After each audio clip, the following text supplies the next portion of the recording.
The 6ix9ine situation is kind of insane, as it's recently been confirmed that 6ix9ine has been sentenced to 3 months in prison for a probation violation. Now, this obviously is really weird, because why on earth, of all of the things, if you're on probation, would you just go and violate it and sacrifice yourself for 3 months, you know? That kind of thing never, always baffles me. But people seem to do it all the time. It's like, you just play by the rules a little bit, and then, you get yourself sorted out. But people are just like, forget the rules don't apply to me. But so, let me give you a bit of context as to what's gone on here, because obviously there's a lot that's built up to this point. You're probably wondering why he was on probation in the first place and why it was that he chose to violate the probation rules. So, Takesha 6ix9ine, born Daniel Hernandez, is a controversial New York-based rapper known for his rainbow hair, aggressive style, and hits like Fifi and Trolls. His career has been overshadowed by legal troubles, including a 2018 federal racketeering case tied to 9 Trey Gangsta Bloods, where he was accused of extortion, violence, and drug trafficking. He pleaded guilty, cooperated with prosecutors by testifying against former associates, earning him a snitch label in hip-hop, and was sentenced to 2 years in prison in 2019. Released early in 2020 due to COVID-19, he was placed on a 5-year supervised release, which he repeatedly violated.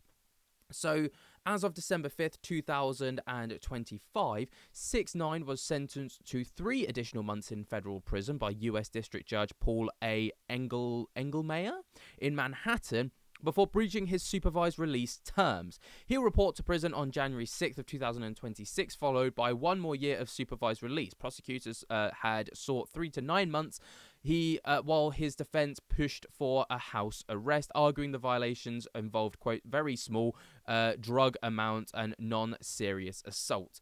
I always found this absolutely baffling, because it's like, he literally went to prison for racketeering, drug charges, and violence.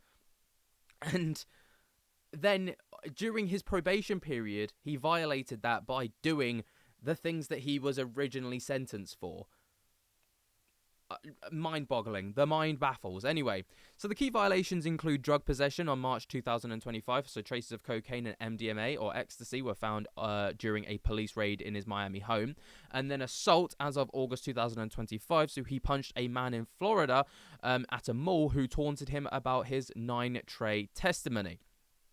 This isn't the first slip-up since his release, though. So in November 2024, he got 45 days in jail, plus an extra year of supervision for unauthorized travel to Las Vegas and drug use.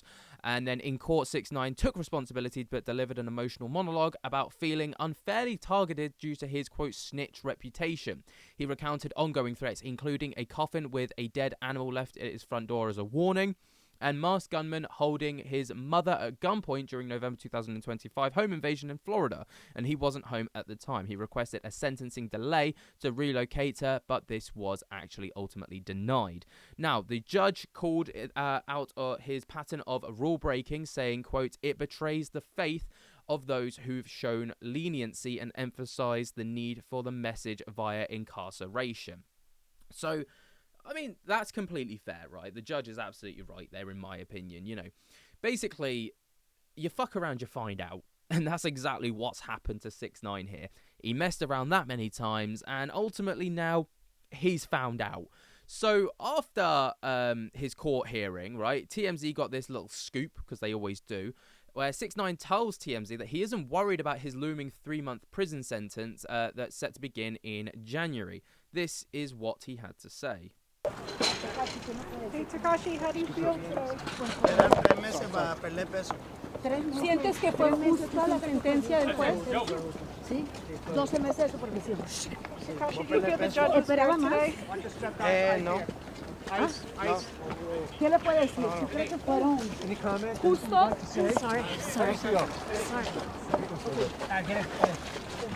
So he doesn't seem to really feel too much about it. It was like, well, it was impending, I suppose. Seems to be the way that they are handling it. And as of late, there have been a lot of collaborations, especially with the likes of Aiden Ross over the past few days, especially with regards to Logan Paul and stuff like this, where they've all been kind of together, even though obviously he's got a lot of stuff coming on. Now, obviously, due to after this, post sentencing, 6ix9ine spoke to TMZ, calling the ruling fair and viewing the stint as a positive reset. He's not worried about prison safety, despite his reputation making him a target, and plans to lose £70 through workouts in solitary confinement, treating it like a fit camp. He expects protective custody due to his cooperation history, which again is really weird.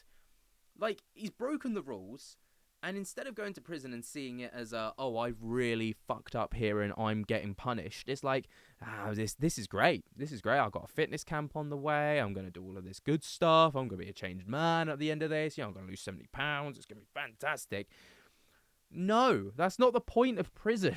That's just not the point of prison. And people are calling this out and being like, what an absolute goon.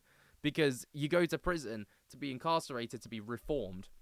It doesn't sound like there's any reform here. It's just like a minor stint and a minor reset. I'm going to lose 70 pounds while I'm in there. I'm going to come out and I'm going to be fit. Insane mindset, that, by the way. Absolutely insane. There you go. What do you guys think of this? Let me know your thoughts and opinions. Is 3 months too loose, or should he have gone for the full 9 month stint? Let me know what you guys think down in the comments below. While you're down there, jump to get the hell out of that like button and subscribe, and I'll speak to you later. Peace.